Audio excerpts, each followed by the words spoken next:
Oke, kembali sama kami iGrow Indonesia yang hari ini kita kembali mengudara untuk menyajikan kajian PR ya, kajian sharing yang batch ke-6 hari ini, dan hari ini perdana kita bergabung dengan cara baru kita itu Indonesia IR Solution ya, begitupun yang kita akan lebih banyak jangkau para pemirsa untuk menyaksikan secara live di fanpage kami iGrow Indonesia.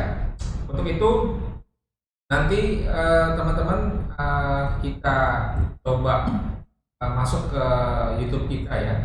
Itu juga sudah ada, dan ini kita berikan nanti giveaway-nya. Nah, giveaway ada sponsor dari produk sajadah Ruwais Muslim ya.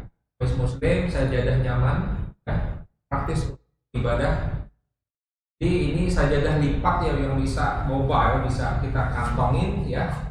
Untuk kegiatan kita yang mobile di mana, di perjalanan atau di tempat tugas masing-masing ya. Jadi ini cukup praktis ya.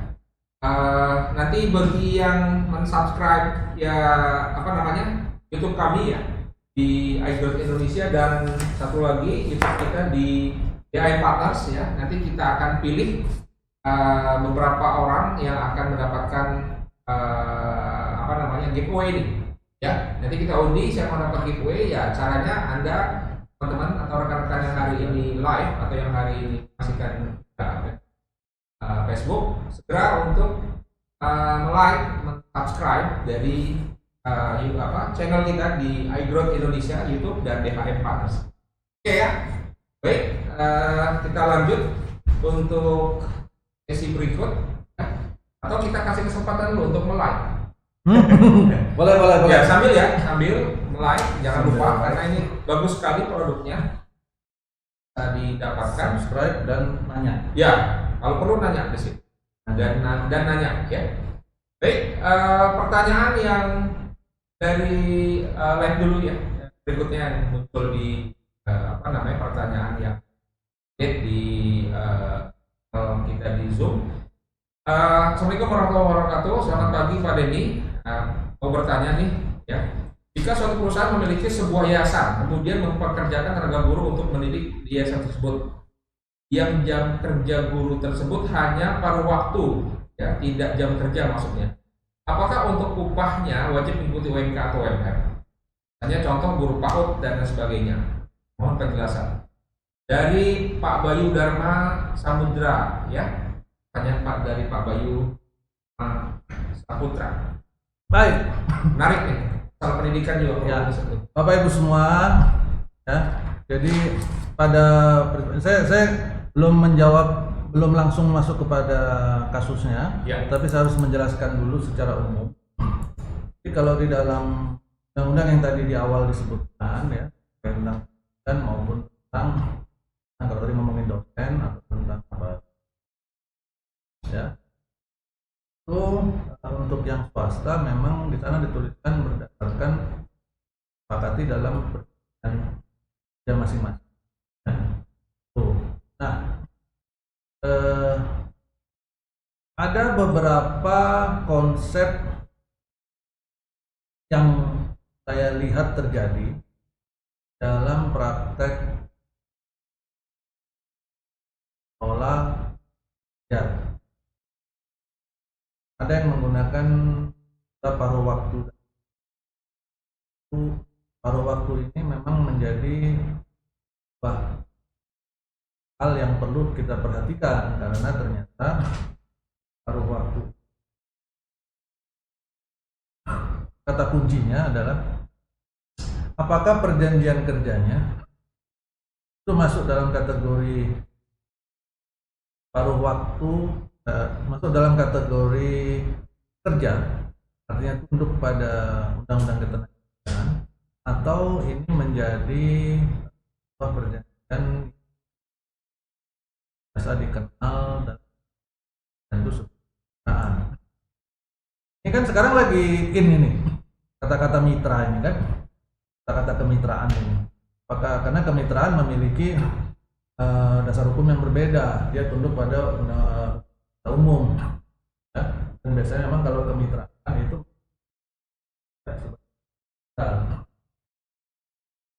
contoh,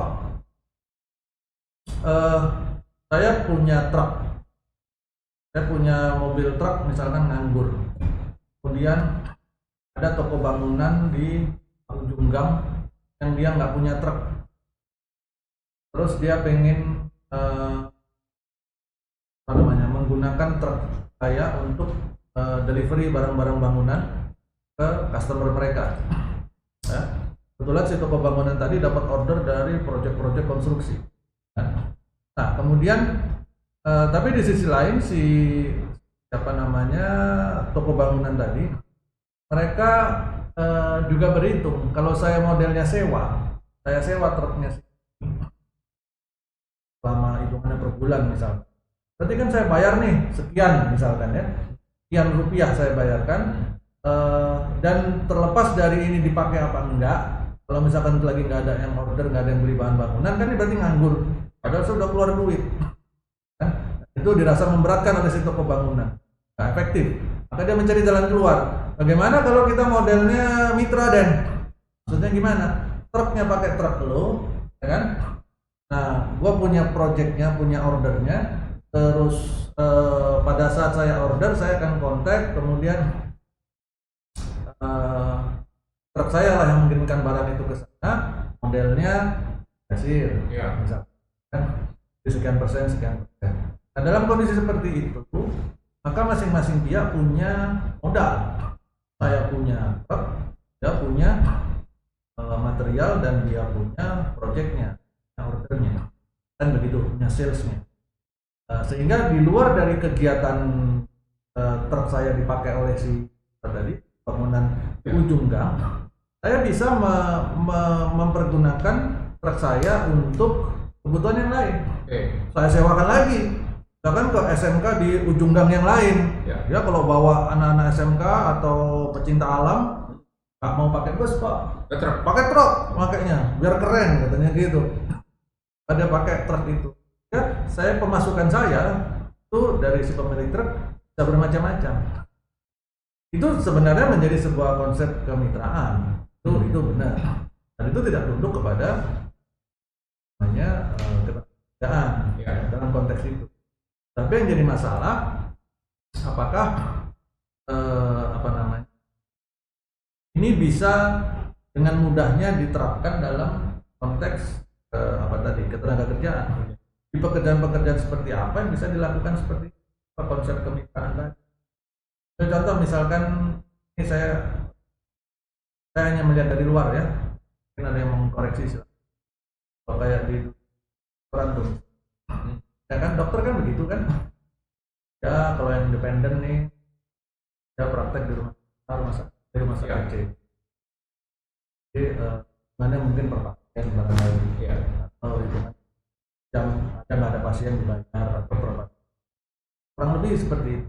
Nah, ini gambaran umumnya, Bapak Ibu teman-teman sekalian. Maka untuk pertanyaan tadi memang perlu digali perjanjiannya antara si yayasan dengan si tenaga pengajar tadi. Kalau tadi contohnya tahun, perjanjiannya seperti apa? Apakah yang paruh waktu itu wajib mengikuti UMK atau UMR? Nah, hitungannya jam kerjanya kan dia kan hanya sebagian nih, misalkan seminggu hanya 2 jam, ya.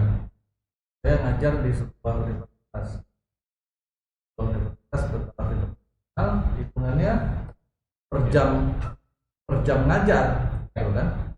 Jam ngajar gitu. Yang kalau kita lihat sebenarnya kalau hanya melihat per jamnya itu hitungannya, ya kebetulan karena value-nya agak tinggi sehingga itu di atas, jauh di atas wajar. Dan hitungan per jamnya mungkin bisa mencontoh pada bagaimana hitungan karyawan harian. UMK-nya dicari per jamnya, jatuhnya kan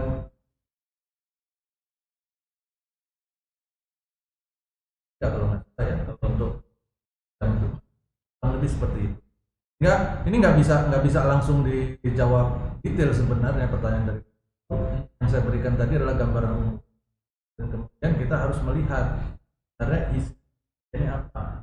Salah satu hal yang bisa menjadi indikator adalah melihat kepada klausa penundukan hukum dan klausa perselisihan. Ya, dalam perjanjiannya dengan si yayasan tadi, apakah penundukan hukumnya kepada undang-undang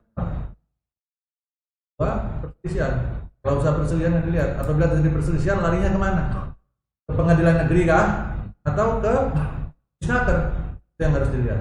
Di situ menjadi indikator, salah satu indikator kan perjanjian ini tunduknya kepada hukum. Ya, kita tidak salah dalam memberikan justifikasi apakah apa enggak dan ini bukti misalkan harus dapat lembur misalkan tadi parameternya ya. Oke, kasih kita lanjut lagi dari ya. Dari Pak Syarif ya Samarinda ini bertanya, ada serikat yang membentuk PUK dan telah melakukan pencatatan. Namun hal ini tidak pernah diberitahukan ke perusahaan. Nah, beritahuannya ini kayak apa kita nggak tahu ya.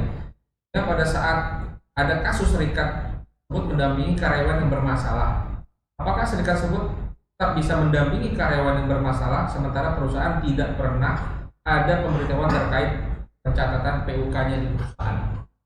Baik, apabila jadi gini, pencatatan pada saat si serikat berdiri di perusahaan, kemudian kan dia dicatatkan nih ya, dicatatkan. Kemudian salah satu kewajibannya dari pihak serikat adalah memberikan ini masalah ada di Undang-Undang 21 tahun 2000 tentang serikat pekerja serikat buruh. Salah satu kewajibannya setelah mendapat pencatatan memberitahukan tentang pendiriannya kepada mitranya, dalam hal ini perusahaan. Ada perusahaan di mana dia bekerja ya, sampaikan caranya bagaimana dengan menyampaikan salinan dari pencatatan, akta pencatatan tadi. Itu saja sudah cukup. Tidak dibutuhkan persetujuan. Tidak dibutuhkan persetujuan. Nanti kita akan bahas tentang. Nah, kemudian apabila ternyata praktek penyampaian tadi terlewatkan, jadi nggak pernah terdeteksi atau nggak pernah tahu perusahaannya bahwa di perusahaan itu ternyata sudah berdiri serikat. Pada saat ada kasus, terus tiba-tiba si serikat tadi menjadi kuasa dari si karyawan, dan bahwa si karyawan itu adalah anggotanya atau mendapatkan kuasa, dan sepanjang itu bisa dibuktikan tentang kuasanya atau tentang keanggotaan. Paling yang bisa dilakukan perusahaan adalah mempertanyakan mana akta bukti pencatatannya, saya belum. Kewajiban si serikat yang karyawan kan tadi akta bukti pencatatan. Kalau itu tidak bisa ditunjukkan, maka patut dicurigai pengurusan atau organisasi serikat tersebut jangan-jangan belum berdiri, atau berdiri tapi belum dicatatkan. Nah, kalau itu yang terjadi, yang kedua tadi yang ternyata belum memiliki pencatatan, nah itu nggak perlu dilayani, nggak perlu dilayani. Kalau mereka mengatasnamakan kelompok serikat, ya kalau mereka berani mengatasnamakan kelompok serikat, maka mereka harus bisa menunjukkan keabsahan berdiri. Itu. Ya, nah sebelum lanjut tadi tentang persetujuan. Saya pengen nyinggung sedikit nih, mumpung dari ngomong tentang serikat. Karena ini ada Pak Sabtu ya, persis Jumat kemarin nih. Tadi malam itu saya membaca di detik.com nih. Nah, ini ada sumbernya yang jelas. Detik.com, Bapak Ibu mungkin nanti bisa coba lihat. Ada berita tentang 5 pejabat di Provinsi DKI yang dilaporkan oleh pengurus serikat kalau nggak salah, dilaporkan mengenai tindak pidana kejahatan dalam ketenaga kerjaan karena mereka menghalang-halangi pendirian. Ceritanya kalau nggak salah serikat pekerja ambulan kalau nggak salah. Ya, nanti Bapak Ibu bisa lihat di detik.com. pekerja ambulan, caranya dia keywordnya gitu muncul tadi malam. Bahkan saya sudah copy linknya, mau saya share cuman nggak sempat. Jadi pada saat diberitahukan bahwa kalau nggak salah udah ada pencatatannya, waktu diberitahukan salinannya kepada pihak usaha ambulan. Nah kemudian pejabat-pejabatnya mereka ada yang menyatakan tidak setuju, bahkan berani menyatakan secara tertulis katakan bahwa tidak setuju dan tidak boleh ada serikat. Nah ini sebuah, kalau memang benar itu yang terjadi faktanya, garis bawahi, kalau itu yang terjadi faktanya, maka ini benar-benar sebuah pelanggaran. Ini yang tidak boleh kita tiru Bapak Ibu sekalian, para nggak boleh yang kayak gini. Karena serikat itu adalah haknya setiap orang. Setiap orang boleh jadi anggota serikat atau mendirikan serikat, nggak bisa dilarang. Dalam pasal, saya lupa pasalnya, pasal 21 apa 27 ya, di dalam Undang-Undang 21 2000, tidak ada satu orang pun yang bisa menghalang-halangi intervensi, kurang lebih bunyinya gitu. Mendirikan atau tidak mendirikan serikat, menjalankan atau tidak menjalankan kegiatan serikat. Nah itu mereka perusahaan atau siapapun, dia menyebut perusahaan, siapapun itu nggak boleh menghalang-halangi. Dan kalau itu dilanggar, maka itu menjadi sebuah pelanggaran pidana. Nah, ini sebuah contoh nyata di lapangan dan sekarang sedang diuji karena sekarang sudah dilaporkan dan sedang berproses. Kita sama-sama akan lihat ujungnya. Tapi yang perlu kita garis bawahi bahwa pada saat serikat berdiri, ini pemahaman semua ya, bahwa pada saat serikat berdiri sama sekali tidak dibutuhkan persetujuan dari siapapun, dari atasan, dari manajemen, dari presidir sekalipun, dari ownernya perusahaan, nggak dibutuhkan persetujuan. Justru kalau itu direspon oleh si teman, owner, presidir, atasan, HR, respon negatif, hati. Tentuan pidana 21 bahkan itu Pak Adi. Baik, satu lagi pertanyaan yang live ya sebelum nanti kita jawab pertanyaan PR yang question ini dari Pak Ilfriandi ya, tentang karyawan disuruh undur diri, kasus karyawan melakukan tindakan yang tidak terpuji. Nanti apa nggak disebut ini Pak? Apakah joget waktu jam kerja TikTok kan gitu, terpuji juga tuh ya, TikTok, ya. Atau merugikan perusahaan dalam kaitan sini. Jadi pihak perusahaan dalam hal ini memberikan pilihan kepada karyawan tersebut ya, dilaporkan ke polisi atau mundurkan diri. Nah masalahnya di sini nggak disebut ini Pak ya, melakukan tindakan tidak perlunya apa, TikTok di atas atap perusahaan. Ya kita nggak ngerti nih. Nah ini silakan dijawab. Jadi ada pilihan ceritanya gitu ya. Ya. Karena dia tidak ke polisi atau mundurin diri. Terus bagaimana tanggapannya? Nah, bagaimana tanggapannya? Oke. Jadi buat saya Bapak Ibu ya, kalau kasusnya sudah jelas ya, kalau tadi di dalam pertanyaan itu ada sebutkan pilihannya salah satunya adalah dilaporin ke polisi. Saya mengasumsikan langsung bahwa berarti tindakan tidak terpuji tadi berhubungan dengan pidana. Ya kan? Nah kalau sudah berhubungan dengan pidana dan perusahaan memang memiliki keyakinan kuat, mungkin bagian legalnya atau bagian keamanannya memiliki keyakinan kuat bahwa tindakan tidak terpuji tadi masuk dalam pidana, ya, ada pelanggaran hukum pidana di sana. Apakah seksual harassment barangkali, atau tadi TikTok tapi di atas meja direksi, nah, kan dia naik ke atas mejanya teriak-teriak, tendang-tendang apa di atas meja direksi. Nah ya kayak gitu ya, sampai misalkan kakinya kena kepala direksi, tendangnya gitu. Ini ngawur ya kan? Itu bahaya juga. Nah, kan sekarang ada tuh TikTok yang dia joget di tengah jalan, uji nyali. Waduh itu parah. Nah kembali ke kasus nih, jangan ke tengah jalan lagi. Ya. Nah kalau keyakinan kuatnya memang itu urusan pidana, Bapak Ibu, saya menyarankan untuk tidak memberi pilihan. Oke. Jangan diberi pilihan. Udah kalau memang itu pidana, maju proses pidananya. Pasal 160 jalankan. Ya, justru pada saat kita memberikan proses pilihan, terus pilihan yang diberikan adalah pilihan yang melanggar hukum, ya, karena kita tadi sudah bahas bersama nih, pasal 162 mengundurkan diri, syaratnya sukarela. Kira-kira sukarela nggak dia mengundurkan diri dalam posisi? Sudah Pak, saya mengundurkan diri deh. Terpenuhi nggak kira-kira unsur sukarelanya? Nggak terpenuhi.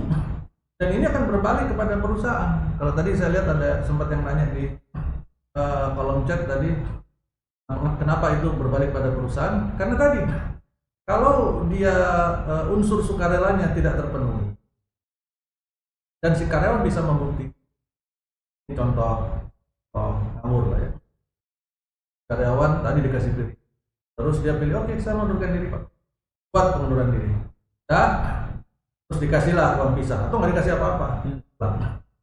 Berapa waktu kemudian, tak berapa bulan, tak berapa minggu atau tahun 2 tahun kemudian, dia datang lagi dengan gugatan pengaduan dia bahwa pengunduran dirinya itu tidak sah.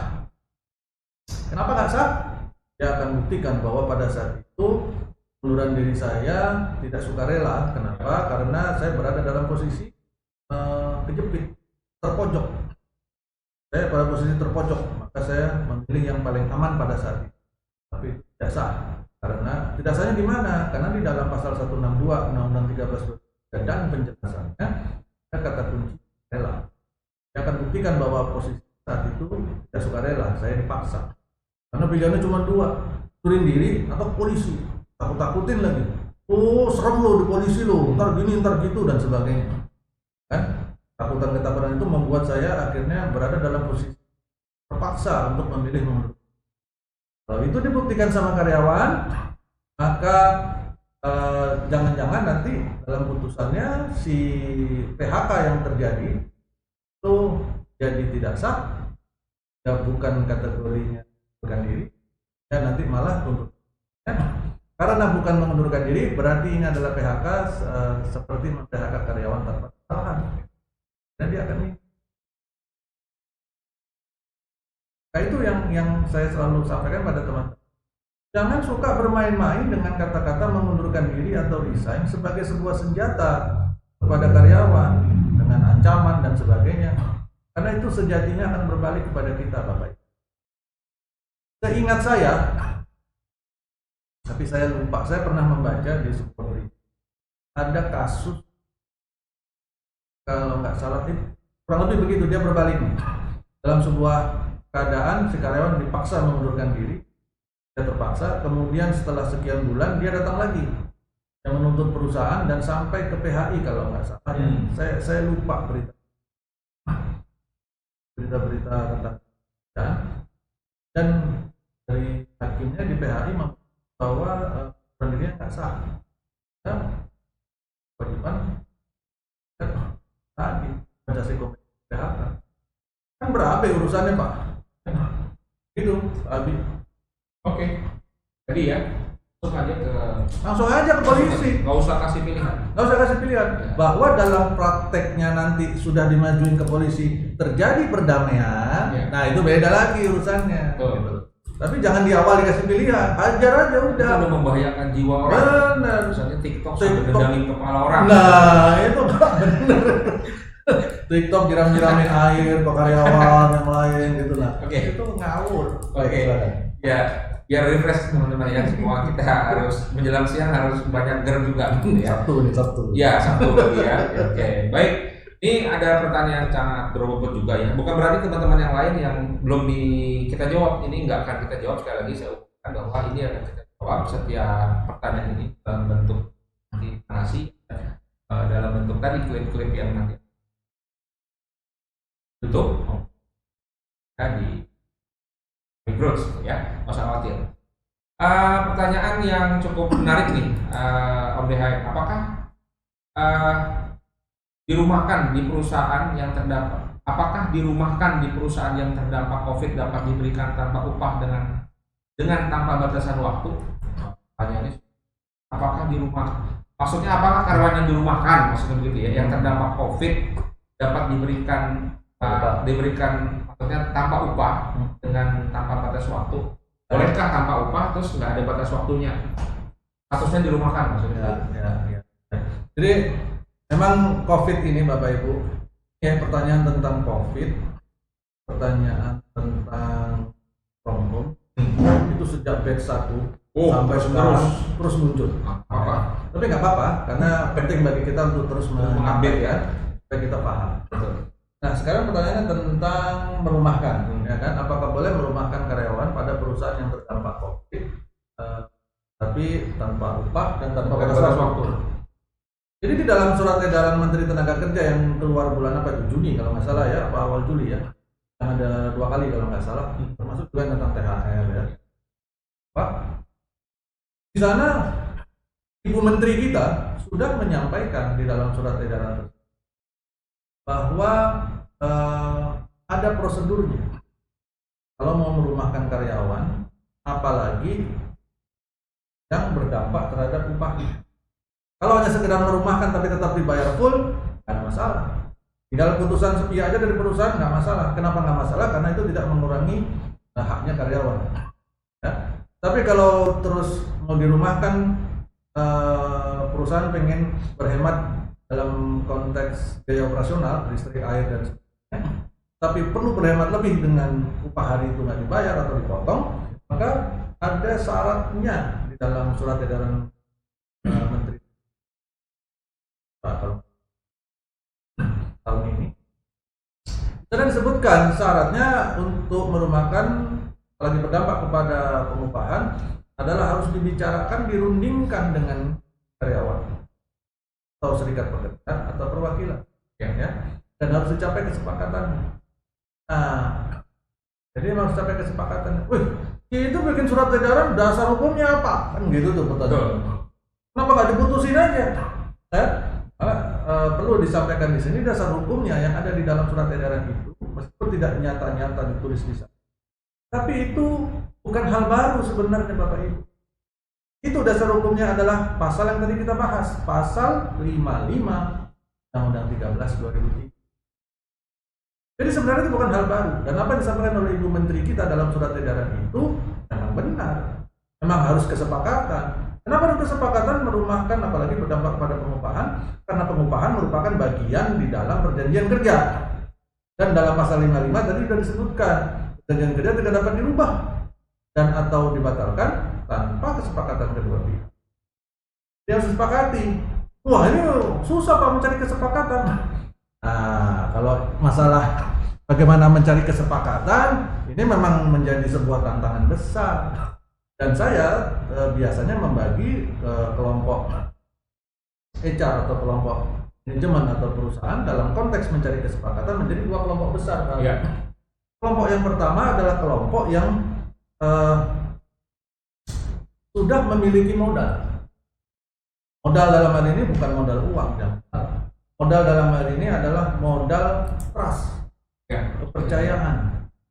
Sehingga bagaimana trust itu sudah kalau di kelompok yang sudah memiliki trust dari karyawannya, hubungannya sudah baik dengan karyawannya, karyawan memahami manajemen perusahaan dan perusahaan memahami, maka kemungkinan untuk mendapatkan kesepakatan itu menjadi lebih besar. Ya. Ya kan? Contohnya gimana?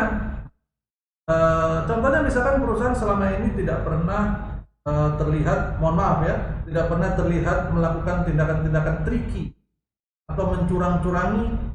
Curang-curangi apa sih? Cireng kali ya? Ya, mengakal-akali ya haknya karyawan.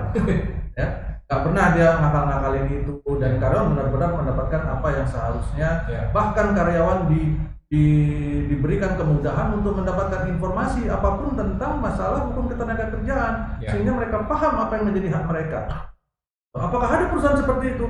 Somehow ada perusahaan seperti itu. Memang perusahaan itu mungkin punya kekurangan di bidang yang lain, tapi dia punya kelebihan di sana. Nah, pada saat trust itu sudah didapat, kalau tadi kita ngomong di awal win the heart, itu sudah didapat, maka waktu perusahaan terjadi masalah seperti ini, kena dampak COVID, akan lebih mudah bagi perusahaan untuk mendapatkan kesepakatan. Ya.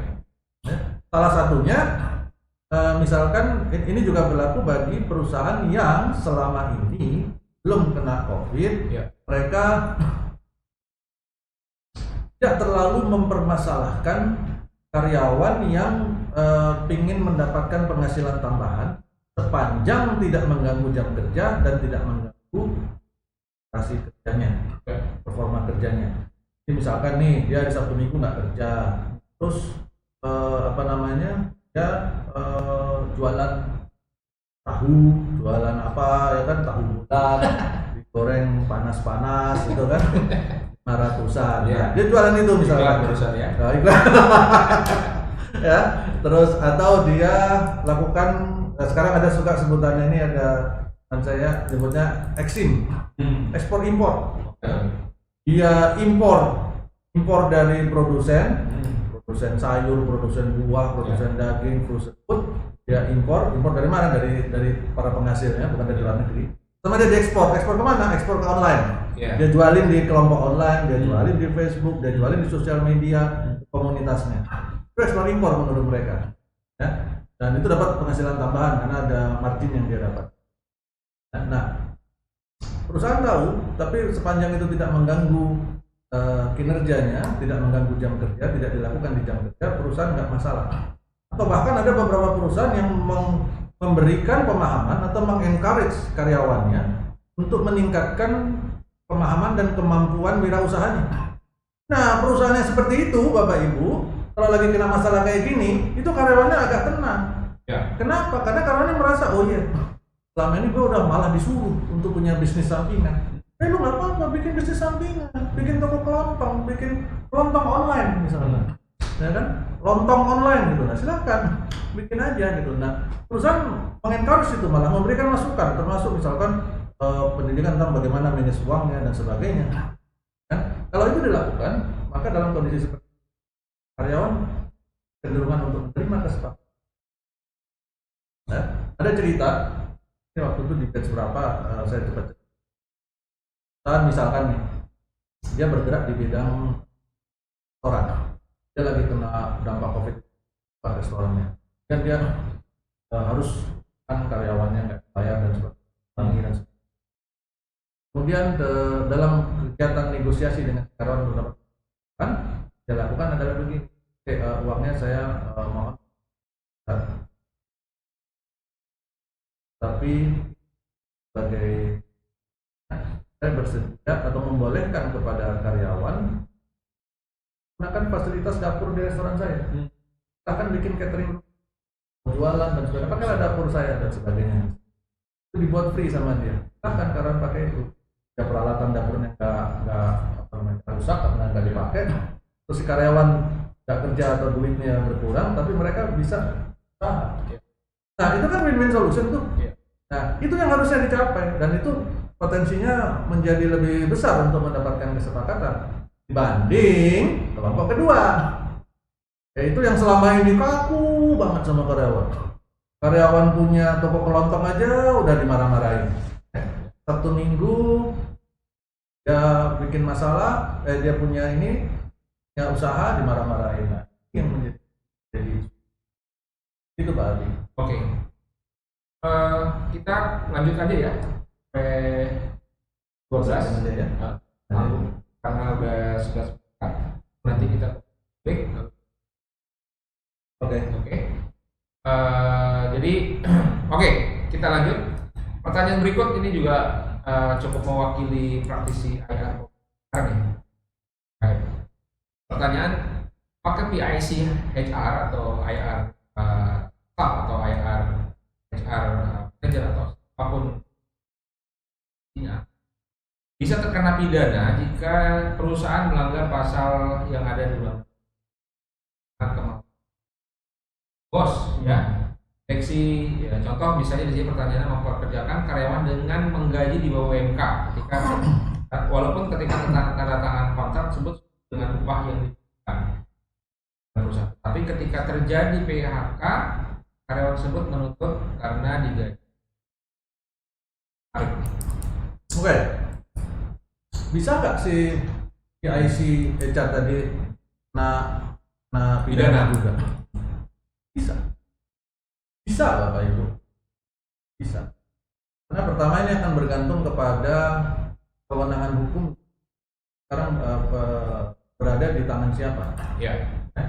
Kalau misalkan, karena begini, di dalam Undang-Undang Keroan 40 tahun 2000, karena yang bertanggung jawab di dalam maupun di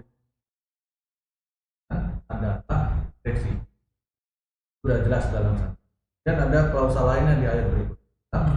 Direksi dapat memberikan kuasa kepada karyawannya atau pihak ketiga.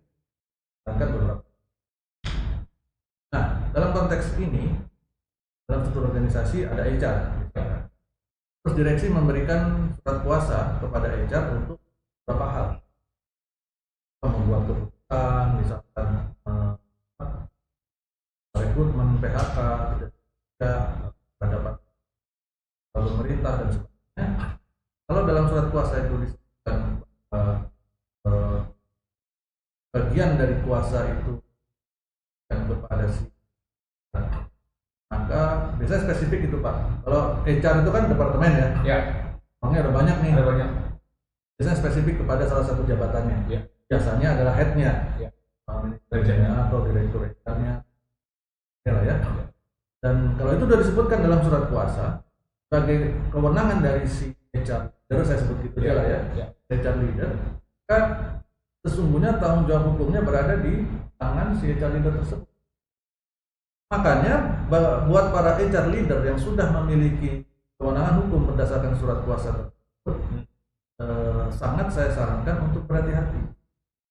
Dan HR leader seperti itu memang harus dalam beberapa keadaan dia harus terlihat sangat keras dan harus terlihat dan harus ya dibutuhkan keberanian dia tanda kutip untuk menentang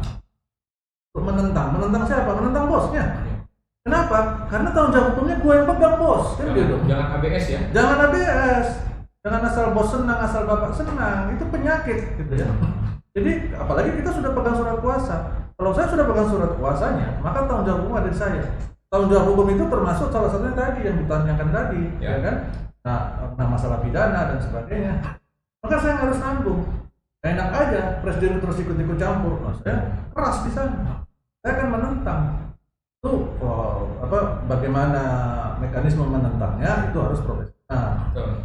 Nah, tapi apabila itu ternyata memang sebuah paksaan dari si pimpinan, direksi dan sebagainya, apalah namanya, terus dia merasa memiliki maka penting bagi kita untuk memastikan bahwa kita sudah memberikan masukan, mengingatkan dan sebagainya. Penting, dan itu harus bisa dibuktikan. Tujuannya untuk apa? Kita sekarang bukan lagi bekerja keras, bekerja cerdas, tapi juga bekerja aman. Jadi itu harus dibuat, harus ada alat buktinya, sehingga suatu hari nanti kalau masalahnya muncul, nih contohnya dalam pertanyaan tadi, terus sampai ke pengadilan, ternyata ada delik pidananya, pasti yang pertama dipanggil direksi akan bilang, oh saya nggak tahu, itu HR udah saya kasih surat kuasa. Biasanya kan memang begitu dalam praktek. Nah, si HR-nya harus bisa tunjukkan nih, saya sudah memperingatkan, saya sudah ini, sudah itu. Jadi kita bisa. Tapi kalau kita nggak bisa buktikan itu, apalagi kan cuma sekedar nggak bisa buktikan, kita yang menghasut-hasut bos untuk melanggar. Ya udah wassalam, kita yang akan menikmati itu tadi, pidana tadi. Saya ingat waktu saya di Matra di Batam dulu, pernah ada itu HR yang kena masalah ini. Dia nggak bisa buktikan, bahkan ada yang dia memang aktif untuk menghasut. Nah begini aja, bayarnya murah aja dan sebagainya. Kalau bayar lembur apa segala, nah udah, salam dulu. Ya begitu. Baik. Selanjutnya kita jawab pertanyaan berikut ya. Ini menarik juga. Apakah langkah yang harus kita ambil untuk karyawan saya? Kita mendapatkan surat peringatan 3 kali dan kita tidak diperhentikan. Ini bisa begini ya. Terus jadi apa statusnya nih? Iya. Jomblo atau apa ya? Iya. Menarik nih. Jadi kita dapat surat peringatan udah sampai 3 kali. Berarti kita punya pelanggaran, 3 kali surat peringatan. kita nggak di PHK juga, dan nggak digaji juga. tapi nggak dibayar gaji juga, nggak dibayar upahnya juga. Mungkin yang perlu dimunculkan tambahannya dalam pertanyaan itu adalah apakah kita masih tetap dipekerjakan atau tidak? Ya. Kan? Kalau kita masih tetap dipekerjakan, ini tentu menjadi yang agak lebih mudah karena prosedurnya bisa melalui kurang bayar upah. Ya.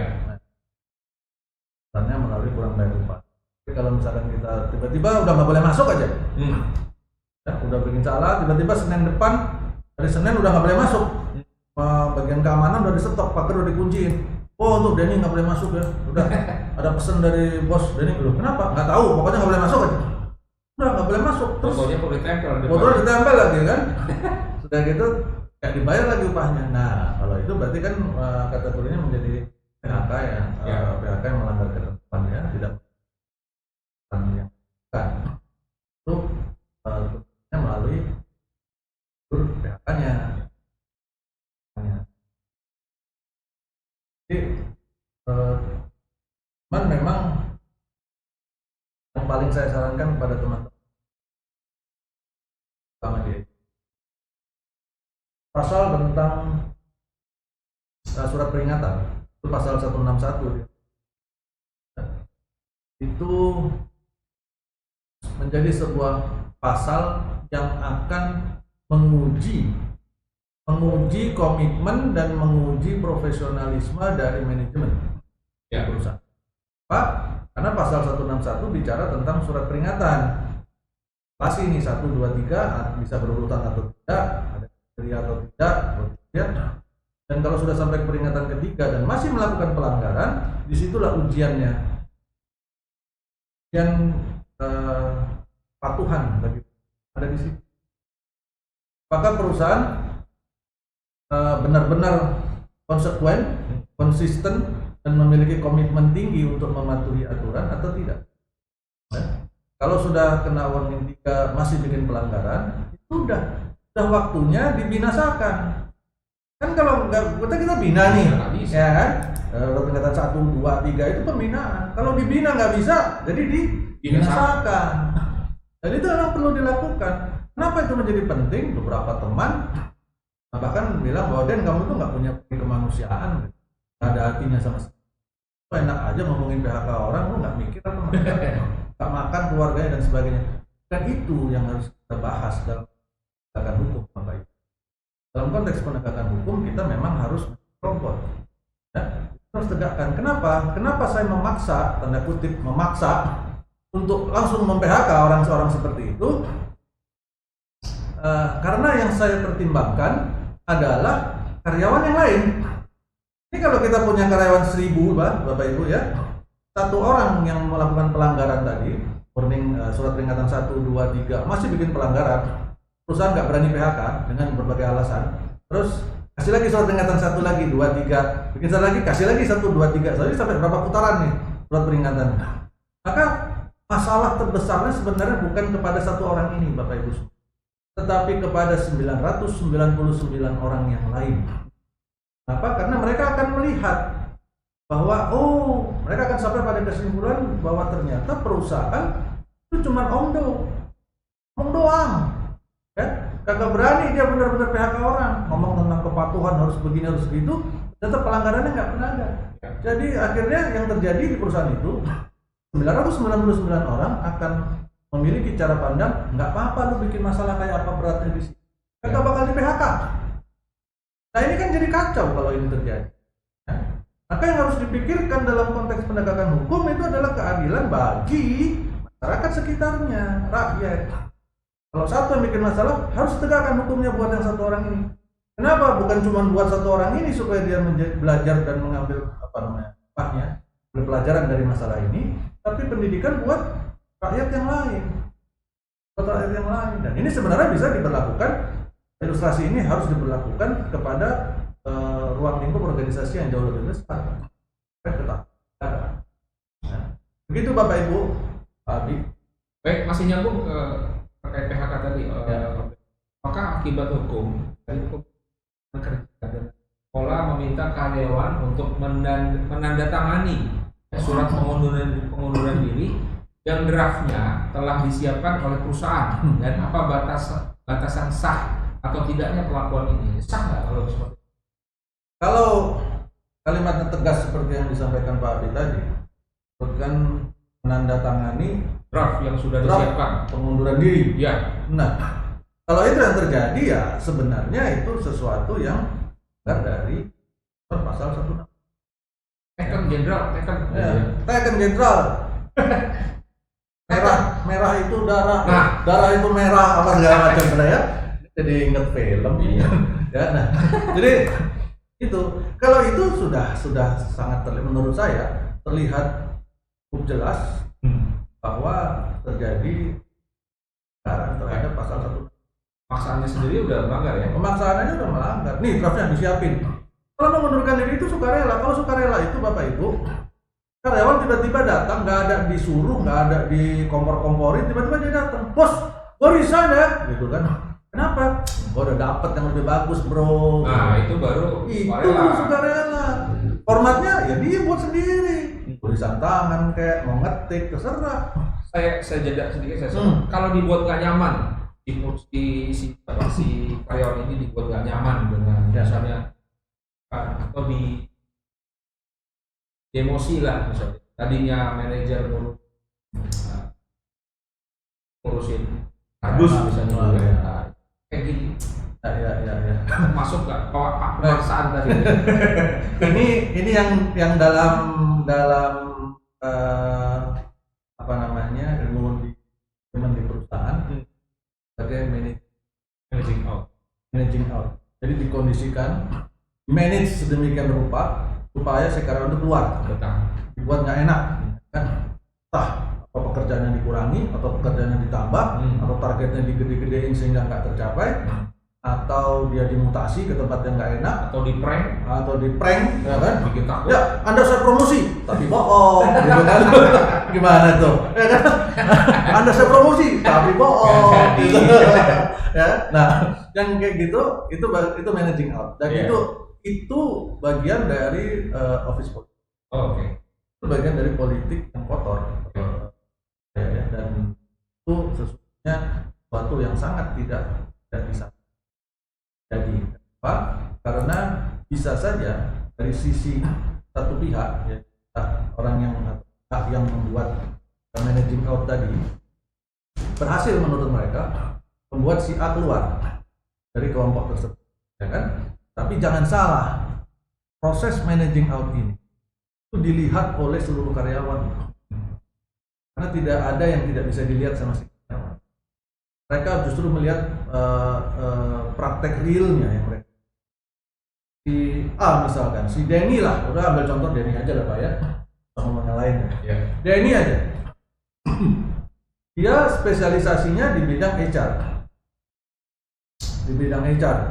bidang human resource. Tiba-tiba saya dimutasi ke produksi, ya, atau ke bagian pengelasan, saya disuruh ngelas. Nggak bisa saya ngelas, tentu saja saya jadi nggak sesuai target, ya kan? Proses pemindahannya saja itu sudah menunjukkan bahwa telah terjadi tindakan semena-mena dari. Karena dalam beberapa kasus di proses kita mutasi memindahkan karyawan dari satu perusahaan lain, itu ternyata beberapa kali digugat oleh si karyawan, dan karyawan akhirnya menang karena pada saat melakukan mutasi kita tidak bisa menunjukkan bukti bahwa mutasi memang benar-benar dibutuhkan dan untuk kebaikan si karyawan. Yang banyak terjadi di lapangan, mutasi adalah tempat buang sampah, ya kan?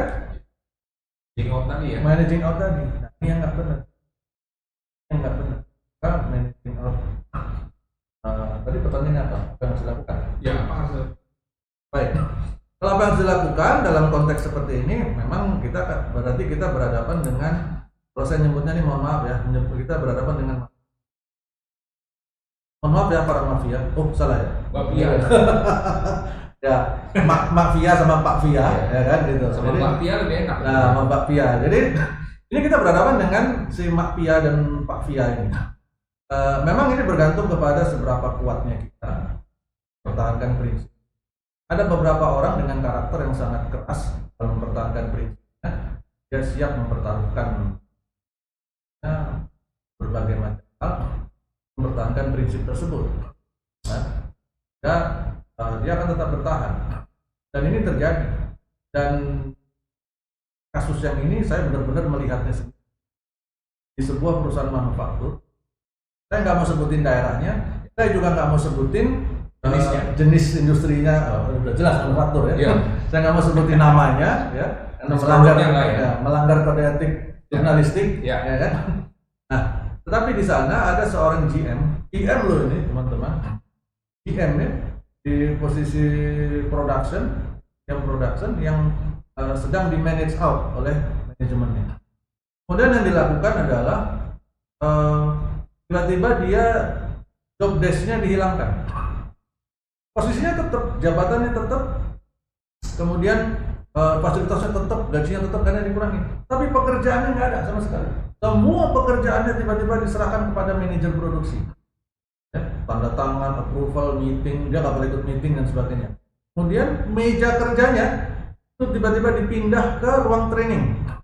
Jadi di area itu dia punya ruang training besar, ya, ruang training besar yang dindingnya itu kaca semua, sehingga bisa terlihat. Ditaruhlah itu meja kerja si GM di tengah-tengah ruangan training. Nggak dikasih komputer, nggak dikasih apa-apa, udah disuruh di situ. Jadi tempat kerja dia yang lama diisi sama manajer produksinya, semua pekerjaan diserahkan kepada manajer produksi, dia taruh sana. Ini GM, Bapak Ibu, kebetulan orang yang bandel nih. Bandel dalam arti dia keras juga, tough. Kalau bahasa Amerikanya mokong, bahasa Amerikanya mokong nih, gitu kan. Dia kesel digituin, enak aja gitu kan. Jadi ditawarin resign, dia nggak mau. Terus akhirnya cara licik tadi dipergunakan. Dia nggak mau. Yang dilakukan apa? Dia tetap datang ke sana setiap hari. Terus dari kasih kerjaan, nggak apa-apa. Tahu nggak yang dia lakukan Pak? Dia datang, dia bawa laptop sendiri. Terus dia bawa Quran. Oh. Jadi datang dia di tengah ruang itu dia ngaji aja. Oh. Udah capek dia ngaji. Ya, Kemudian kan nggak dikasih kerjaan tuh. Ya. Berarti dia ngapain aja boleh. Yang ngaji itu. Selesai ngaji dia buka laptop sendiri. Nggak dikasih link ke wifi di perusahaan. Dia pakai handphone dia sendiri untuk ini. Browsing, untuk belajar, untuk baca, untuk apa. Dia lakukan itu setiap hari kurang lebih sebulan. Bulan loh, kebayang loh Pak. Itu dia kan secara psikologis menanggung malu dan sebagainya karena semuanya operatornya itu. Jadi ruang training itu berada di jalur antara kantor admin dengan ruang produksi, sehingga harus lewat situ. Semua orang lewat selalu melihat dia ada di sana. 1 bulan itu berlangsung prosesnya.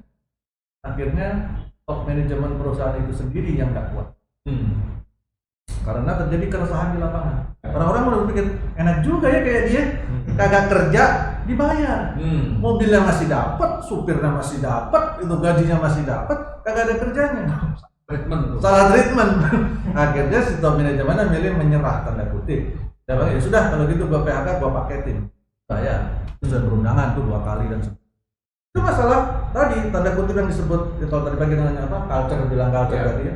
Culture itu sesuatu yang hampir-hampir goib loh. Ya kan, culture-nya emang kayak apa sih gitu kan.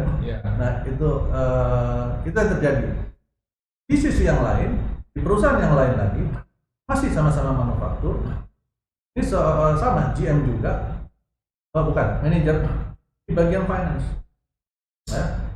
ya sama nggak disukai juga sama top manajemennya, mau disuruh resign nggak mau. Dilakukan apa? Dari manajer finance demosi Pak. Fasilitas mobilnya tetap dibiarin karena itu COP ya. Didemosi menjadi staff. Manajer didemosi jadi staff. Nah, dalam contoh yang kedua ini, managing out itu berhasil. Apa? Karena si karakter pribadinya si finance tadi, pride-nya tinggi, egonya tinggi. Penting bagi dia untuk diakui sebagai seorang yang pejabat. Itu begitu dia kehilangan jabatannya, dia lebih memilih untuk oke, langsung hari itu juga dia banting surat resign, dia resign. Nah, ini menunjukkan, dua contoh ini menunjukkan bahwa praktek kotor managing out, saya nyebutnya praktek kotor ya, managing out, itu tidak selalu berhasil. Terlepas dari rasio keberhasilan atau rasio ketidakberhasilannya, berhubungan dengan karakter si orang yang akan di-manage, si target, terlepas dari itu, risiko yang lebih besar itu sebenarnya mengintai bagi kita di perusahaan. Tadi 929 karyawan lainnya akan melihat, dan mereka akan minimal si karyawan akan berpikir, oh ternyata perusahaan tempat bekerja yang selama ini aku kenal baik ternyata licik. Tadi ini yang perlu kita perhatikan. Bukankah kita di HR sibuk setengah mati melakukan berbagai macam program untuk mencapai tingkat tertentu pada employee satisfaction, employee engagement, ya kan? Itu, mati-matian kita lakukan program macam-macam investasi yang nggak murah, tapi hancur hanya gara-gara gitu. Itu kurang lebih Pak. Oke, kita tuntaskan saja ya. Baik, belum ya. Posisi. Ya. Ada. Dari Bapak Alexander. Masih kasus PHK juga nih. Ini kayaknya kok banyak sekali hari ini ya pertanyaan PHK. Apa memang Indonesia sedang mengarah ke PHK? Saya juga nggak ngerti. Oke, kita pilih yang kira-kira sudah terjawab, kita nggak tanya ya. Perusahaan PHK seorang manajer status PKWT di bulan ke-6 ya, dengan alasan tidak lulus probation. Padahal di kontrak PKWT disebutkan bahwa masa probation 3 bulan. Manajer sudah melakukan somasi untuk ajak berunding, tapi tidak ditanggapi oleh perusahaan. Sudah mediasi 3 kali, perusahaan takjub kali ya. Gitu ya. Nah, ini sambung dengan perusahaan. Gak usah, satu dulu aja Pak. Baik. Nanti nambung yang ini pertanyaan agak beda ya. Baik. Perusahaan PHK seorang manajer statusnya PKWTT. PKWTT di bulan ke-6. Baik, berarti PKWTT itu perjanjian kerja waktu tidak tertentu atau dalam praktek biasa dikenal permanen. Ya. Dan di bulan ke-6 di PHK dengan alasan tidak lulus probation. Ya. Probation itu kalau dalam hukum ketenagakerjaan kita dikenal dengan nama masa percobaan. Ya. Hal pertama tentang masa percobaan yang perlu kita ketahui Bapak Ibu adalah paling lama 3 bulan. Ya. Paling lama 3 bulan dan tidak dapat diperpanjang. Ya. Gak ada masa percobaan 3 bulan diperpanjang 3 bulan. Probation kedua, ketiga nggak ada ya. Kalau probation dibuat 1 hari boleh nggak? Boleh. Nggak pakai probation boleh nggak? Sangat boleh malah. Tapi kalau pakai probation paling lama 3 bulan atau masa percobaan. Sehingga keputusannya perusahaan itu harus muncul di akhir bulan ketiga. Pada saat di hari pertama di bulan keempat karyawan nggak diberitahu, nggak ada pemberitahuan lulus atau tidak lulus, tetapi karyawan masih dibiarkan bekerja, maka sebenarnya demi hukum karyawan tersebut sudah dianggap lulus dan menjadi karyawan tetap. Jadi karyawan tetap. Sehingga tiba-tiba baru di bulan ke-6-nya, nggak usah kok jauh-jauh di bulan ke-6 Bapak Ibu. Di bulan ke-4-nya, misalkan 3 hari atau 2 hari setelah masa percobaannya berakhir dan karyawan pada saat 2 hari itu masih bekerja, baru diberitahu bahwa dia nggak lulus. Kayak seperti ini sudah tidak bisa lagi gunakan PHK karena tidak lulus masa percobaan. Karena dia sudah menjadi karyawan tetap, sudah menjadi karyawan permanen demikian. Sehingga kalau saya mau PHK bagaimana? Kalau mau PHK ya menggunakan klausa yang lain, PHK tanpa kesalahan. Tadi kompensasinya 2 kali dan sebagainya tadi. Itu yang itu pandangan hukumnya. Nah, terus bagaimana responnya, apa yang harus dilakukan? Yang dilakukan oleh si penanya, kalau saya lihat tadi dia sudah mengundang untuk berunding ya. Istilahnya yang disampaikan adalah somasi dalam hukum ketenagakerjaan itu pemberitahuan bersangkutan dan arti, tapi tidak ditanggapi. Dalam Undang-Undang 2 2004, Undang-Undang Nomor 2 Tahun 2004 tentang penyelesaian perselisihan hubungan industrial, karena disebutkan tripartit itu paling lama 30 hari waktunya, kemudian itu bisa berlanjut dianggap gagal apabila dalam perundingan tripartit tidak tercapai kesepakatan atau sudah diundang sebanyak 2 kali tetapi tidak bersedia, tolak tripartit sebanyak 2 kali. Kalau ini ditulisnya sudah 3 kali, ya berarti sudah menjadi syarat cukup untuk maju ke tahapan berikutnya, yaitu mediasi di diskusi setempat. Jadi sebenarnya sudah tercukupi syaratnya mediasi. Namun yang penting harus bisa dibuktikan bahwa bipartit itu sudah pernah dilaksanakan atau sudah pernah diundang. Jadi ngundangnya jangan pakai atau via telepon atau titip pesan, jangan. Bikin aja surat resmi, kirim pakai via fax, pakai email, ada lead receipt-nya kan ada tuh. Di email atau pakai surat resmi, kirim pakai kurir, ada tanda terimanya. Itu menjadi bukti bahwa sudah mengundang. Bila mereka tidak hadir, itu bisa menjadi bukti bahwa bipartit dianggap gagal. Dia bisa masuk ke pemerintahan dalam hal ini disnaker, proses yang disebut sebagai mediasi. Jadi di sana berlanjut lagi ke Baik, pertanyaan terakhir ya. Walaupun teman-teman sekali lagi saya Durja. Ya, apalagi sampai tahuan angkatannya, Pak. Apalagi sampai melamun berlarut-larut. Iya, jangan galau. Ya, nggak usah galau. Pertanyaan teman-teman kita akan jawab ya persatu dalam bentuk narasi juga ya, untuk klip potongan jawaban dari Pak DHM ya.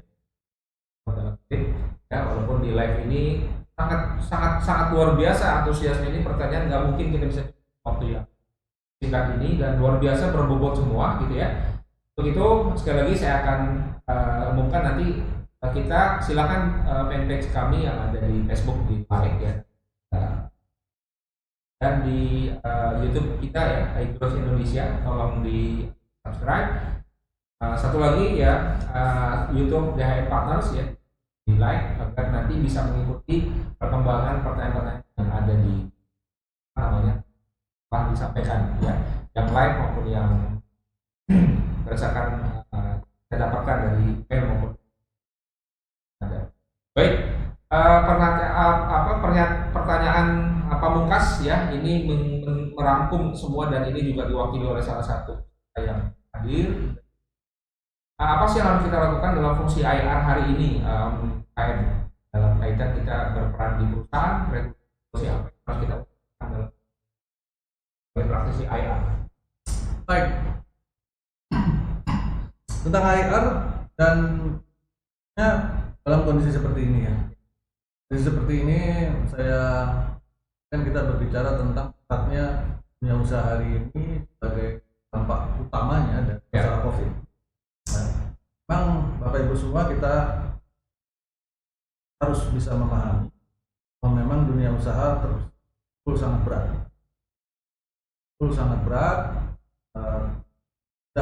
Masalah kompetisi yang berat, semakin berat pada saat sebelum COVID, tambah pada saat COVID, dampaknya luar biasa. Kan bagian orang menyebutnya ini sudah lewati krisis tahun 98. Orang bilang seperti itu. Maka kita di HR, utamanya di AI, bagaimana kita mensikapi dan bagaimana kita menjadi penting bagi kita untuk menjadi penengah, menyambungkan, pastikan bahwa hubungan yang terjadi antara perusahaan tempat dan karyawan yang ada yang sekarang semakin besar itu tetap jadi pertama. Bahwa akan ada beberapa hal yang mungkin kesempatan barangkali si karyawan akan yang menjadi tantangan bagi dapatkan kesepakatannya. Penting bagi kita di IR untuk mengingatkan para pimpinan kita termasuk direksi di perusahaan bahwa segala perubahan yang akan kita lakukan, utamanya yang berhubungan dengan kompensasi terhadap kita, itu harus mendapatkan Kompensasi ya. hubungannya sama kompensasi, harus dapat kesepakatan dari karyawan. Kalau pekerjaannya saja yang kita tangkan dalam arti nggak ada kerja, semua di rumah ya, dirumahkan misalkan, tetapi upahnya nggak ada yang dipotong sepeser pun, nggak masalah. Karena itu nggak butuh kesepakatan karyawan, sebenarnya butuh juga. Tapi kenapa itu tidak menjadi masalah? Resikonya kecil. Karena resikonya sangat kecil. Karyawan masa, oke, nggak masalah, aku yang penting gajiku nggak, kan begitu. Tetapi apabila itu sudah menyentuh kepada masalah kompensasi mereka, penting, dan ini menjadi syarat satu-satunya, nggak ada syarat lain Bapak Ibu, nggak ada penggantinya syarat ini, adalah kesepakatan. Yang dasar hukumnya tadi kita bahas 55 ya, di Undang-Undang 13 2003.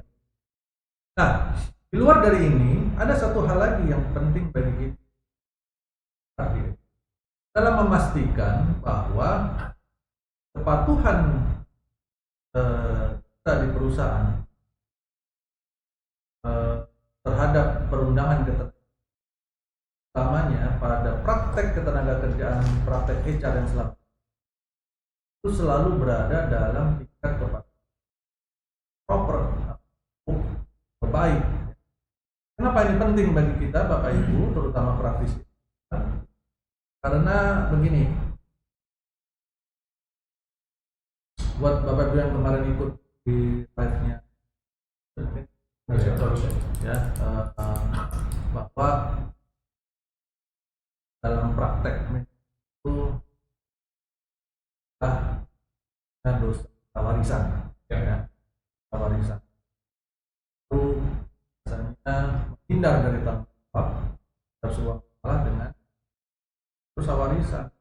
Ini sudah ada sejak, baru sekarang muncul, saya ini ketiban masalah aja. Nah itu sering jadi alasan-alasan para manajer. Nggak cuma HR nih kayak gini nih, wah yang lain juga gitu. Tapi karena kita sering bicara HR, ini sebenarnya setelah andaikan itu benar identifikasinya bahwa itu kejadian sebenarnya bermula dari sebelum. Tapi hari ini kita sudah berada di posisi tanggung jawab kita untuk kalau bahasa AB ya, saya suka bilang itu DL namanya. Apa tuh DL? Derita lu. Ya. Itu namanya DL, derita lu ya. Jadi karena kita hari ini ada di posisi itu, ada di kursi itu, kursi pejabat itu, kemudian terbukalah masalah-masalahnya, tanggung jawab kita untuk memperbaiki. Maka sekarang pilihannya di kita. Kita mau melakukan identifikasinya early di awal secara dini, atau kita mau nunggunya sudah jadi masalah. Pilihannya ada di kita. Kalau kita mau menunggu jadi masalah dulu, ya silakan aja, itu pilihan. Tetapi cost-nya akan jauh lebih besar Bapak Ibu menyelesaikan masalah daripada mengantisipasi. Nah kalau gitu, kalau melakukan early bermanfaat nggak buat saya? Sangat. Kalau kita melakukan deteksinya dini terhadap sebuah permasalahan tadi, berbagai permasalahan dalam praktek ketenagakerjaan di perusahaan kita, itu sebenarnya sama dengan kita sedang melakukan saving cost, penghematan. Kenapa itu menjadi penghematan? Karena kalaupun ada biaya, ada cost, effort yang harus kita lakukan, maka itu adalah mencegah effort, cost yang jauh lebih besar di kemudian hari pada saat sudah menjadi permasalahan atau perselisihan. Harus lihat tuh prakteknya, bagaimana praktek kita hari ini. Kita harus buat blueprintnya. Praktek di HR tuh ada dibagi berapa ruangan misalnya, ruangan rekrut, development, apalagi ya sampai performance management dan semuanya. Itu masing-masing itu harus di review satu persatu. Kalau saya menyebutnya tes. Itu dilihat apakah mereka memenuhi benar-benar masuk dalam kategori comply dengan perundangan dan praktisnya. Setelah kita punya blueprint itu, baru kita bisa berjalan. kita nggak khawatir lagi meskipun ada dosa warisan atau modal, kita udah tahu, kita bisa mengantisipasi, kita bisa membuat bahkan nih pejabat baru kita bisa buat program kerja, ya kan? Program kerja ke depan berdasarkan skala prioritas, berdasarkan hasil temuan tadi. Nah, proses blueprint tadi ini kalau kami menyebutnya adalah compliance assessment. Kalau itu dilakukan, maka kita sama dengan bukan nabung, menghemat dan mengantisipasi kerugian yang lebih besar di tempat. Weir ya. Nah, Udah kebakaran baru cari air. Nah, sumber airnya nggak ada pulang. Itu yang sering terjadi ya di kasus. Ya, wassalam itu kalau terjadi seperti itu ya, sehingga ini menjadi penting bagi kita untuk perbaiki deh, termasuk mengantisipasi. Ya, masalah. Dan sedihnya belum banyak dilakukan oleh perusahaan. Betul. Kita banyak yang maaf nih ya, terlalu pede, Ya. confident dengan anggapan bahwa perusahaan saya sudah lama, perusahaan saya besar. Bahkan dengan ini ya, size ya. Nah, perusahaan saya besar, nggak ada masalah. Saya sudah bayar di atas UMK, nggak ada masalah selama ini. Selama ini nggak pernah ada gugatan apapun, ya. Atau bahkan di sini nggak ada serikat, atau bahkan bangga dengan terlalu bangga dengan figur-figur tertentu. Ya. Owner kita yang pendiri pertama, si bapak, kita nyebutnya biasanya bapak, Ya. itu masih datang sekarang, ketemu langsung dengan karyawan di level bawah. Hati, ternyata banyak teori gunung es yang terjadi dalam kasus-kasus. Bahkan Ya, merah ya.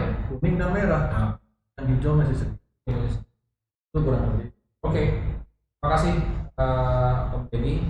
Luar biasa hari ini telah jawab walaupun belum semua nih karena sangat luar biasa terus tanya apa. Jangan usah khawatir, sekali lagi nanti kita akan jawab ya. Klip ya. Itu kita itu